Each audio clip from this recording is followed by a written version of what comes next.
The distress signal traveled through the darkness of space for 3 hours before anyone heard it. It moved at the speed of light, passing dead planets and empty star systems, until it finally reached a small monitoring station at the edge of the Velith sector. The station belonged to the Galactic Council, and the young officer working the night shift almost missed it. The signal was weak and full of static. But buried inside the noise was a voice. It was high and filled with fear. The voice belonged to a Lorani, one of the bird-like creatures who had built a colony on a distant world called Velith IV. The officer listened to the message 3 times before he understood what was happening. The Threk had come. The Threk were not a species that anyone in the galaxy wanted to meet. They were hunters. They were destroyers. They traveled in massive swarms of living ships, moving from world to world, consuming everything they found. They did not negotiate. They did not make peace. They only fed. The officer sent the distress signal to the Galactic Council headquarters immediately, but he already knew the truth. The Council fleet was too far away. By the time help arrived, the Lorani colony would be gone. 4 million innocent beings would die, and there was nothing anyone could do about it. But the officer did not know that his transmission had been intercepted by another station. This station was much smaller and much farther away. It belonged to the humans. The message arrived on the bridge of the Terran heavy cruiser Black Dawn at exactly 0347 hours, ship time. The communications officer, a young woman named Bake Yuna, was the first to hear it. She listened to the desperate chirps and clicks of the Lorani language as her computer translated them into words she could understand. "Please," the voice said. "Anyone who can hear this. We are under attack. The Threk swarm has entered our system. Our defense stations are destroyed. We have no weapons. We have no ships. Please, there are 4 million of us. We have children. We have elders. Please help us. Please." Bake Yuna felt her heart grow cold. She had heard stories about the Threk. Everyone had. She saved the transmission and sent it directly to the Admiral's quarters. Admiral Tejina was not asleep when the message arrived. She rarely slept more than 4 hours a night. Sleep was a luxury that commanders could not afford. She was sitting at her desk, reading reports from the fleet's last patrol mission, when her personal screen lit up with an urgent notification. She played the distress call once. Then she played it again. Her face showed no emotion. But inside her chest, something old and powerful began to wake up. It was the same feeling she had experienced many times before. Some people called it anger. Some called it determination. Tejina simply called it purpose. She was 43 years old. Her black hair was cut short and streaked with silver at the temples. Her eyes were dark and calm, like deep water that hid dangerous currents beneath the surface. She had commanded warships for 15 years. She had fought pirates, raiders, and hostile alien species. She had never lost a battle. Tejina stood up and walked to her window. Outside, the stars stretched across the infinite darkness of space. Somewhere out there, millions of innocent beings were waiting to die. They had sent a message into the void, hoping that someone would answer. Someone would. The Admiral pressed the communication button on her desk. "Bridge, this is Admiral Tay. I want all senior officers in the command center in 10 minutes. Wake them if you have to." 10 minutes later, 5 officers stood around the central holographic display in the command center of the Black Dawn. They were tired, but they were alert. When the Admiral called a meeting in the middle of the night, it meant something serious was happening. Tejina played the distress signal for all of them. When it finished, she looked at her navigation officer, Lieutenant Wu Deho. "How far is Velith 4?" she asked. Wu Deho was a tall man with a thin face and quick eyes. He pulled up the star charts on the holographic display and ran the calculations in his head before the computer even finished processing. 14 hours at maximum burn, Admiral," he said. "And the Threk fleet? Based on their current position and speed, they will reach planetary bombardment range in approximately 12 hours. The room fell silent. Everyone understood what those numbers meant. If the Terran fleet left immediately and pushed their engines to the limit, they would arrive 2 hours before the Threk began their attack. 2 hours was not much time. But it was enough. Commander Cha Juno, the tactical officer, spoke first. "Admiral, do we have any intelligence on the size of the Threk swarm?" "Initial scans suggest 40 to 50 bioships," Tejina replied. "Possibly more." Cha Juno's eyebrows rose slightly. The Terran strike fleet consisted of only 5 ships. The Black Dawn was the largest, a heavy cruiser armed with rail cannons and missile batteries. The other 4 ships were smaller but deadly in their own ways. Still, 50 enemy vessels against 5 was not good odds by any standard. "Admiral," another officer said carefully, "the Galactic Council has not requested our assistance. Technically, this is outside our patrol zone. We have no treaty with the Lorani. If we engage the Threk without authorization—" "I am aware of the political situation," Tejina interrupted. Her voice was calm but firm. "I am also aware that 4 million people are about to be eaten alive by a swarm of monsters. The Council can send me angry letters after we save them." She looked around the room at her officers. These were humans. They came from Earth, a planet that the rest of the galaxy considered a nightmare. Earth had crushing gravity, poisonous plants, deadly predators, extreme weather, and diseases that could kill in hours. Any other species would have died on such a world. But humans had not died. They had survived. They had adapted. They had conquered. The galaxy called them Deathworlders. They said it with fear in their voices. "We are going to Velith 4, Tejina announced. "We are going to destroy the Threk swarm. And we are going to save those people. Does anyone have any objections?" No one spoke. No one needed to. They were human. When someone cried for help, they answered. It was simply what they did. "Good," the Admiral said. "Sound general quarters. All vessels prepare for combat jump. We leave in 30 minutes. The officers saluted and hurried to their stations. Alarms began to ring throughout the ship. Crew members woke from their bunks and ran to their posts. The great engines of the Black Dawn began to warm up, filling the ship with a low, powerful hum. Admiral Tejina stood alone in the command center for a moment, looking at the star map. Velith 4 was just a small dot of light among millions of others. But to 4 million Lorani, it was home. It was everything. She would not let them lose it. "Hold on," she whispered to the distant planet. "We are coming." The alarm echoed through every corridor, every room, and every deck of the 5 Terran warships. It was a sound that every crew member knew by heart. It meant that sleep was over. It meant that peace was ending. It meant that somewhere in the galaxy, someone needed their help. Across the fleet, thousands of men and women threw off their blankets and jumped out of their bunks. They pulled on their uniforms with practiced speed. They ran through narrow hallways toward their battle stations. There was no confusion, no panic, no wasted movement. They had trained for this moment 1,000 times. On the destroyer, Silent Wrath, Captain Yun Minho stood on his bridge and watched his crew work. He was 31 years old, young for a captain, but no one questioned his command. His record spoke for itself.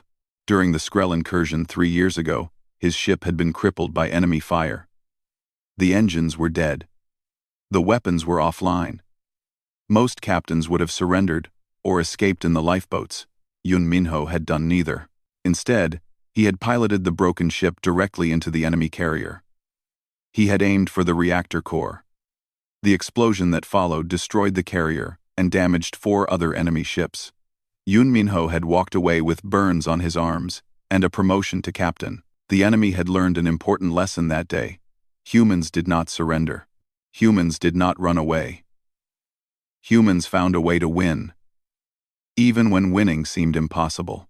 Now, Captain Yun watched the final preparations on his bridge. His weapons officer reported that all cannons were online. His engineering officer confirmed that the engines were running at full capacity. His medical team was ready for casualties. Everything was in order. He pressed the button for the ship-wide communication system. His voice reached every corner of the Silent Wrath. "All hands, this is the captain," he said. "I will keep this short. We have received a distress signal from a Lorani colony. The Threk are coming to destroy them. 4 million innocent people are waiting to die. He paused for a moment.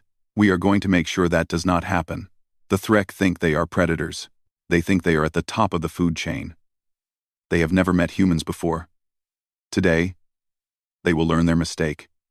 Prepare for combat. That is all. He released the button.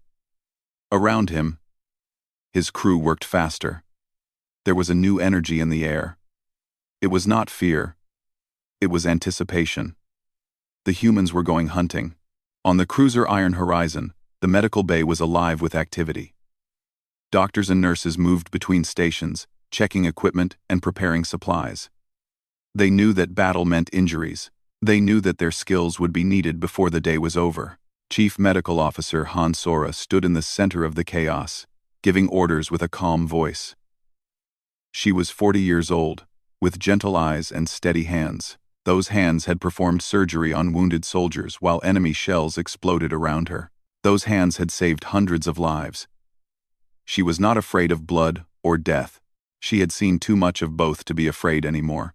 I want trauma kits at every station, she told her team. Full blood supplies ready. Burn treatment materials prepared.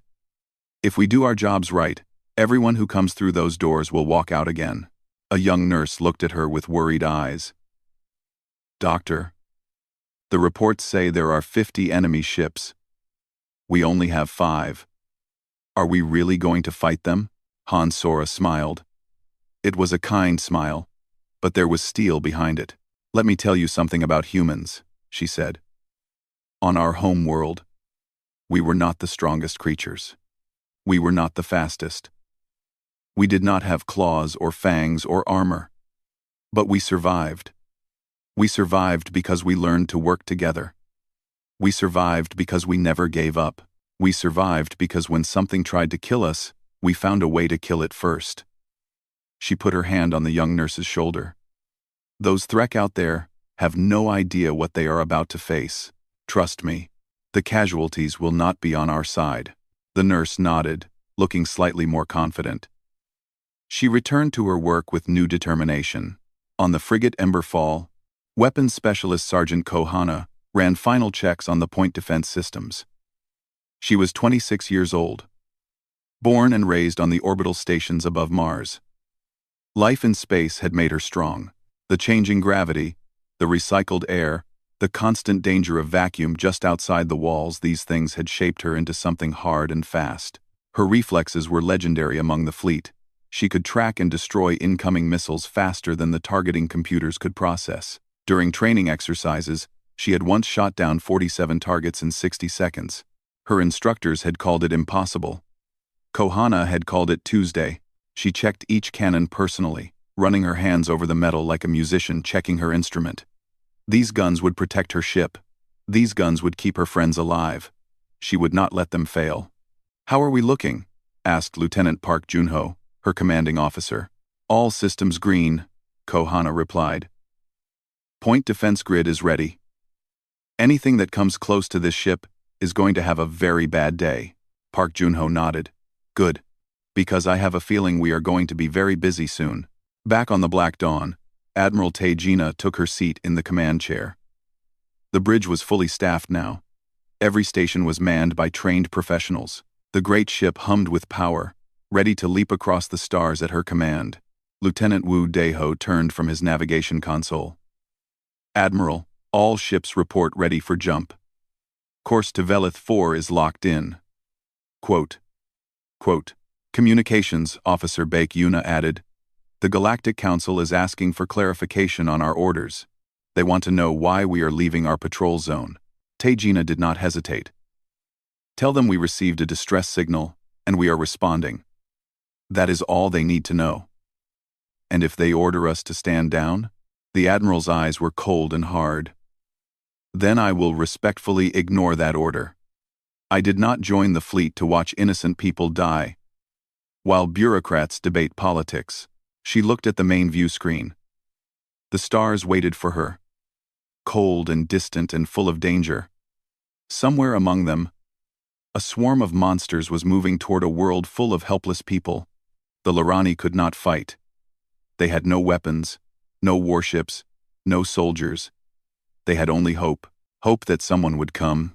All ships, Admiral Tejina announced over the fleet-wide channel. This is Admiral Tay. In a few hours, we will face an enemy that has destroyed dozens of worlds. They have never been stopped. They have never been defeated. They believe they are invincible. She paused, letting her words sink in. They are wrong. We are humans. We come from a death world. We have faced extinction 100 times, and we are still here. Today, we teach the Threk why the galaxy fears us. Today, we remind the universe what happens when Deathworlders go to war. She raised her hand. All ships, engage jump drives. Take us to Velith 4. The engines roared. Space twisted around the 5 warships, and then they were gone, racing through the void toward a battle that would change the galaxy forever. The jump through hyperspace lasted 14 hours. For the crew of the Terran fleet, those hours passed slowly. They ate their meals without tasting them. They checked their equipment again and again. They tried to rest, but most of them could not sleep. Their minds were already on the battle to come. Admiral Tejina spent the journey in her command chair, reviewing everything she knew about the Threk. They were an ancient species, older than most civilizations in the galaxy. No one knew where they came from or why they traveled from world to world, consuming everything in their path. Some scientists believed they were not truly intelligent, just animals following instinct. Others thought they were something worse, a species that had chosen to become monsters. Their ships were not built from metal and circuits like human vessels. They were alive. Each Threk warship was a massive creature, grown from organic materials and filled with acid and fire. They had no crews, because they did not need them. The ships themselves were the crew. They thought with alien minds and fought with primal fury. The only good news was that the Threk did not work together well. They had no tactics, no strategy, no central command. They simply attacked in a swarm, overwhelming their enemies with numbers. It was effective against most species. But humans were not most species. The hyperspace tunnel began to collapse around the fleet. The stars returned, stretching from points into lines and then back into points again. The 5 Terran warships emerged into normal space with a flash of light and energy. And there was Velith IV. The planet was beautiful. It had blue oceans that covered most of its surface, with green and brown continents scattered across the water like floating islands. White clouds drifted through its atmosphere. From space, it looked peaceful and perfect. But it was not peaceful. 3 orbital stations hung above the planet, and all of them were burning. Orange flames flickered in the darkness of space where oxygen was escaping from broken hulls. Debris floated in slow circles around the dying structures. The Threk had already begun their attack. Status report, Admiral Tay ordered. Lieutenant Wu Deho checked his sensors. His face was grim. I count 47 Threk bio ships, Admiral. They are forming a loose sphere around the planet. 3 of them are currently attacking the orbital stations. The others appear to be waiting. Waiting for what? For the stations to fall? Probably. Once the orbital defenses are gone, they will begin landing on the planet's surface. Commander Cha Juno added, Admiral, I am reading massive energy signatures from the largest Threk vessel. It appears to be some kind of flagship or command creature. It is staying at the rear of the formation. Tejina nodded slowly. The Threk might not have organized tactics, but they still had instincts. The largest and most powerful creature would stay safe, while the smaller ones did the fighting. If she could destroy that flagship, the rest of the swarm might lose its direction. Open a channel to the planet's surface, she ordered. See if anyone is still alive down there. Communications. Officer Bake Yuna worked at her console. Static filled the speakers for several seconds.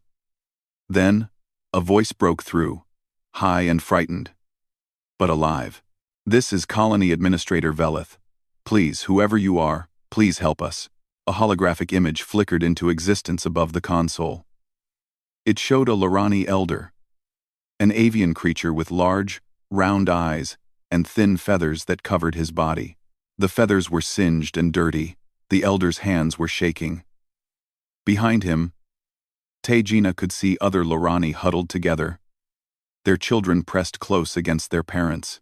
"Administrator, this is Admiral Tejina of the Terran Strike Fleet," she said. "We received your distress signal. We are here to help." The elder stared at her in disbelief. His large eyes grew even larger. "Terrans? You are humans?" "Yes. You came. I did not think anyone would come. The council said their fleet was too far away. We thought we were going to die." Tears began to fall from the elder's eyes. Lorani tears were silver and shimmered like mercury. "You actually came. How many survivors are on the surface?" Tejina asked. "Nearly 4 million. We have evacuated everyone to the underground shelters. But if the Threk land..." The elder could not finish the sentence. He did not need to. Everyone knew what the Threk did when they landed. "Keep your people in the shelters," the admiral said firmly. "Do not attempt to evacuate. Do not try to run. Stay hidden and stay quiet. We will handle the Threk." The elder looked at her with a mixture of hope and doubt. "Admiral, there are 47 of their ships. Our sensors show only 5 vessels in your fleet. How can you possibly fight them?" Admiral Tejina leaned forward slightly. There was a small smile on her face, but her eyes were cold and dangerous. "Administrator," she said quietly, "I understand your concern. But let me be clear about something. We did not come here to fight the Threk.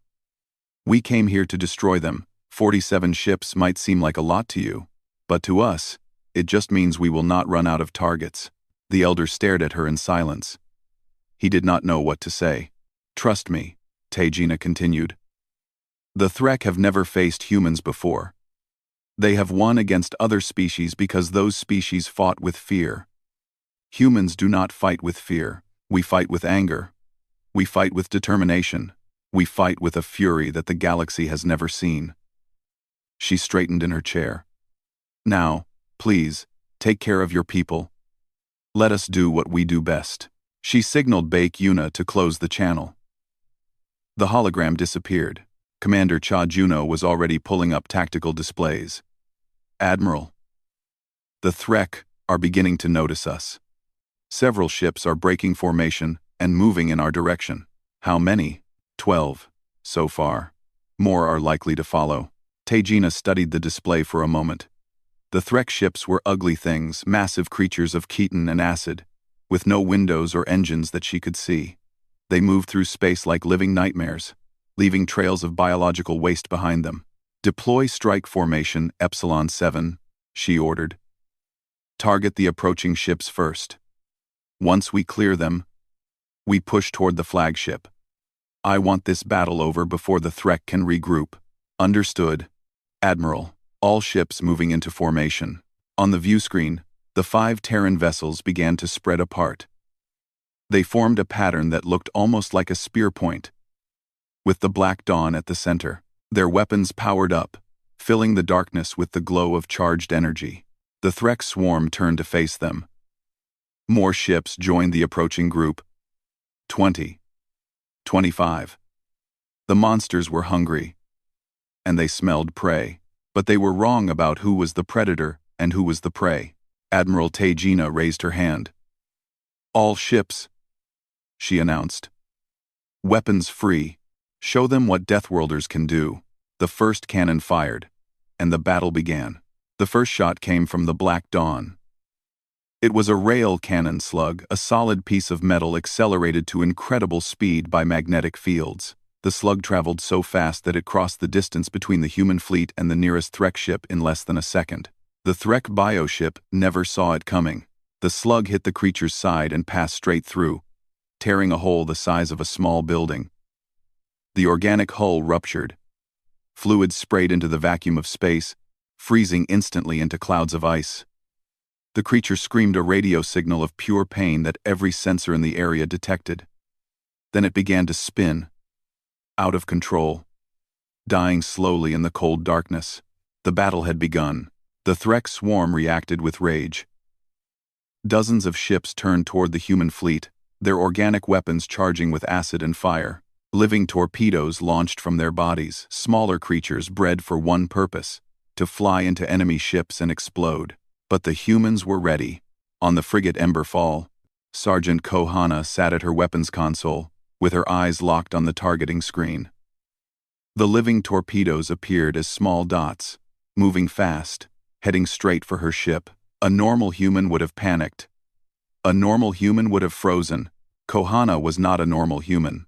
Her fingers danced across the controls. The point defense cannons came alive, spinning and tracking. Each cannon could fire thousands of rounds per minute. Each round was designed to tear through organic material like paper. The first torpedo died 50 meters from the ship. The second followed a heartbeat later. Then the third, the fourth, the fifth. Kohana destroyed them without thinking, her reflexes working faster than her conscious mind. It was like breathing. It was like blinking. It was natural. Hostile down, she muttered. Hostile down. Hostile down. Lieutenant Park Junho watched her work with amazement. How many is that? 14. No, 15. She destroyed another one without looking away from her screen. 16. The Threk had never faced point defense systems like these. Their torpedoes had always reached their targets before.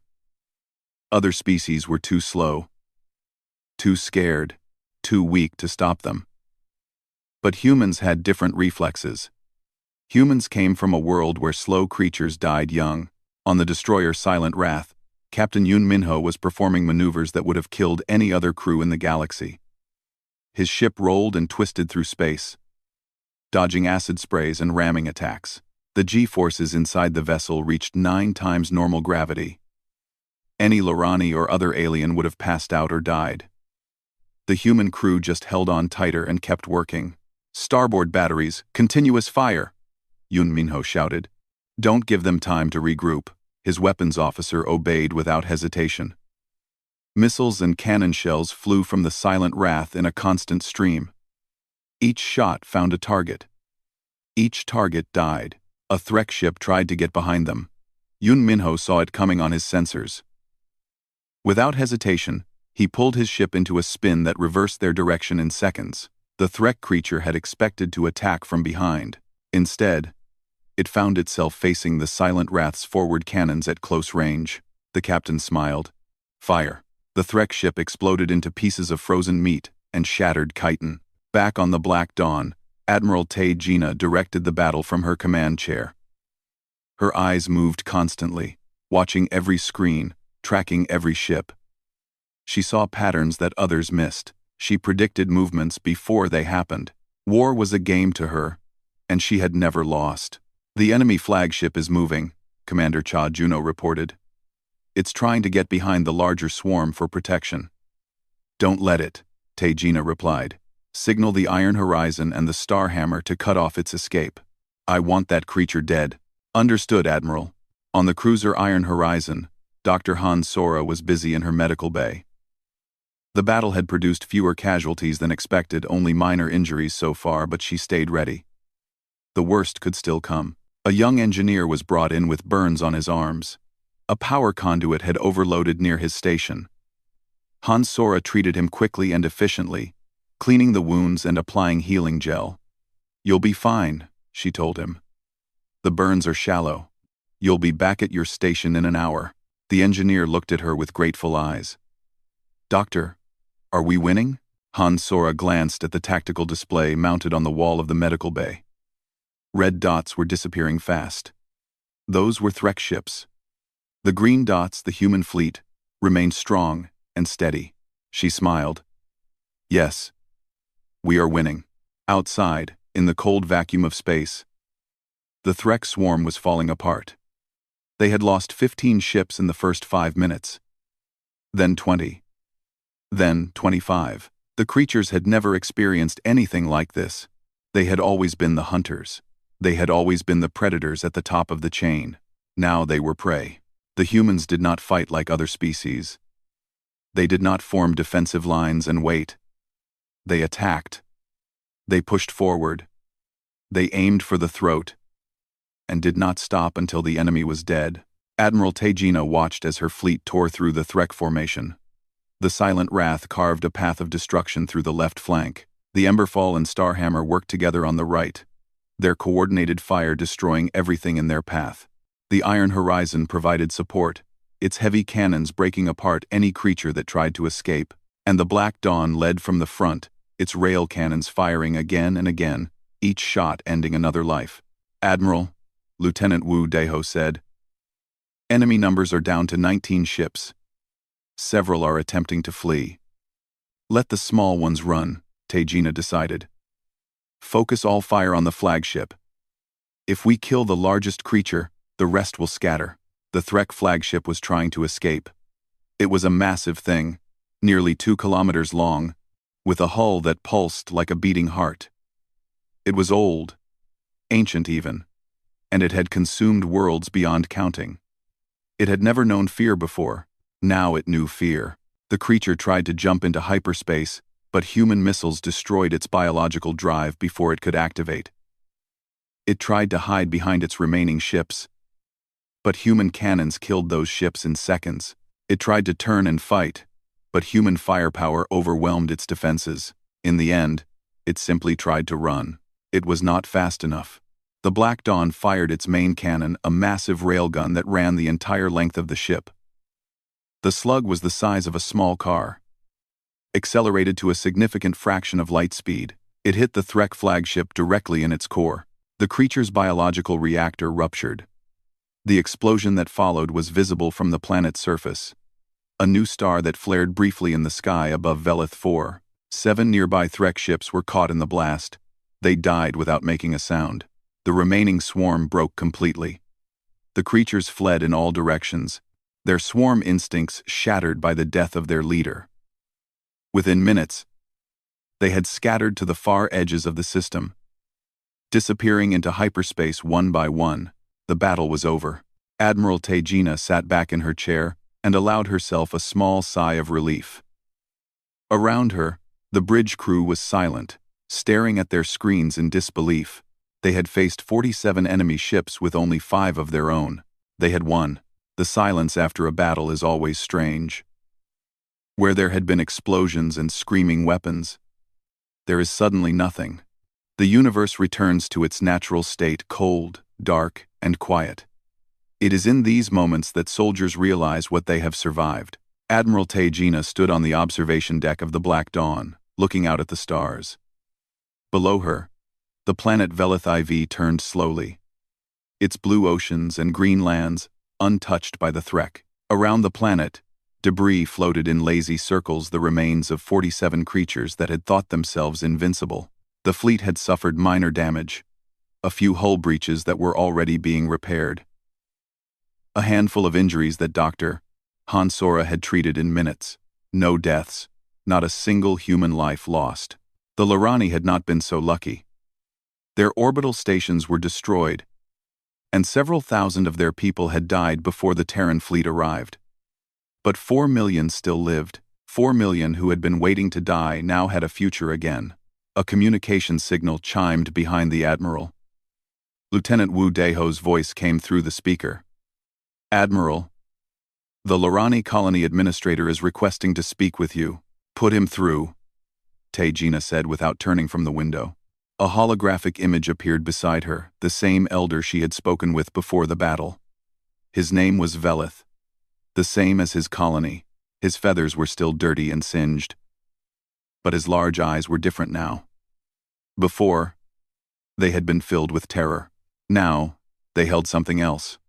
Wonder, gratitude, awe. "Admiral Tay," the elder said softly, "I do not have words for what you have done." She turned to face him. "You do not need words. Your people are safe. That is enough." "Enough?" Velith shook his head slowly. "Admiral, the Threk have destroyed 12 worlds in this sector alone. They have killed billions. Every species they have encountered has either fled or died. No one has ever stopped them." He paused, his voice trembling. "Until today." Tejina said nothing. She simply waited. "We watched from the surface," the elder continued. "We could see the battle through our telescopes. Your ships were so small compared to theirs. So few. We thought. We thought you were going to sacrifice yourselves to buy us time. Silver tears began to form in his eyes again. We thought we were watching brave fools flying to their deaths. And what do you think now? Tejina asked. The elder was quiet for a long moment. When he spoke again, his voice was barely a whisper. I think we were watching something the galaxy has never seen before. True predators. Not the Threk. They are just animals, feeding on the weak. But you. He looked at her with something close to reverence. You are hunters who choose their prey. You came across the stars to save a species you have never met. To fight an enemy you had no reason to fight. And you did not just survive. You won. Tejina felt uncomfortable with the praise. She was not a hero in her own mind. She was just a soldier doing her job. But she understood that to the Lorani, this was something much larger. We received your distress signal, she said simply. We answered. That is what humans do. But why? Velith asked. We have nothing to offer you. We are weak. We cannot fight. We cannot help you in any war. We have no resources. No technology. Nothing that would benefit the Terran people. Why would you risk your lives for us? The Admiral thought about the question. It was a good question. The Galactic Council operated on politics and profit. Species helped each other because they expected something in return. Alliances were built on mutual benefit. That was how the galaxy worked, but that was not how humans worked. On our homeworld, Tejina said slowly, we have a concept called compassion. It means caring about others, even when there is no benefit to ourselves. It means helping the weak, protecting the innocent, fighting for those who cannot fight for themselves. She looked at the elder with steady eyes. We do not help others because we expect payment. We help because it is the right thing to do. Because if we did not help, we would not be able to live with ourselves. Velith stared at her. His mouth opened and closed several times, but no words came out. Finally, he bowed his head, a gesture of profound respect among his people. The Lorani will not forget this, Admiral, he said. For as long as our species exists, we will tell the story of the Deathworlders who came when no one else would. We will teach our children about the humans who crossed the stars to save us. Your kindness will be remembered forever. Tejina allowed herself a small, soft smile. That is all we ever ask. The communication ended. The hologram faded away. The Admiral stood alone again, looking out at the stars. Behind her, the door opened. Captain Yun Minho entered the observation deck. His uniform was wrinkled, and he looked tired. But there was a satisfied expression on his face. Admiral, he said, all ships report ready for departure whenever you give the order. Good. We will stay in orbit for a few more hours to make sure no Threk return. Then we head back to our patrol zone. She paused. How is the crew? Tired but happy. The mess halls are full of people celebrating. I heard Sergeant Kohana destroyed 34 torpedoes by herself. She's become something of a legend already. Tejina nodded. She earned it. Everyone did. Yun Minho walked over to stand beside her at the window. For a moment, they both looked at the planet below in silence. Do you think the Council will be angry with us? He asked. Probably. We left our patrol zone without authorization. We engaged in combat without approval. We may have violated several treaties just by being here. Was it worth it? Tejina looked at him. 4 million people are alive right now, who would have been dead by morning. Families are holding each other. Children are sleeping safely in their parents' arms. A species that was about to be erased from the universe still exists. She turned back to the window. Yes, it was worth it. The young captain smiled. I thought you would say that. A new communication signal arrived. Lieutenant Wu Deho's voice returned. Admiral, we are receiving a message from Galactic Council headquarters. They are demanding an explanation for our actions. Tejina sighed. Politics. It was always politics. She had saved millions of lives, destroyed a fleet of monsters, and secured the safety of an entire world. And somewhere, In some comfortable office far from danger, someone wanted paperwork. "Tell them the situation is resolved," she said. "The Threk swarm has been eliminated. The Lorani colony is secure. All Terran vessels are intact with no casualties." She paused for a moment, then added, "And tell them that Earth sends its regards." She turned away from the window and walked toward the door. There was still work to do. Reports to file, ships to repair, crew to praise. The galaxy was vast and full of danger, and somewhere out there, someone else might be calling for help. And when they called, the humans would answer. That was simply what they did. Captain Yun Minho watched her go. Then he looked back at the planet one last time. Down there, 4 million beings were celebrating their survival. They would build monuments. They would write songs. They would remember this day forever. He smiled to himself. It was, he thought, a good day to be human.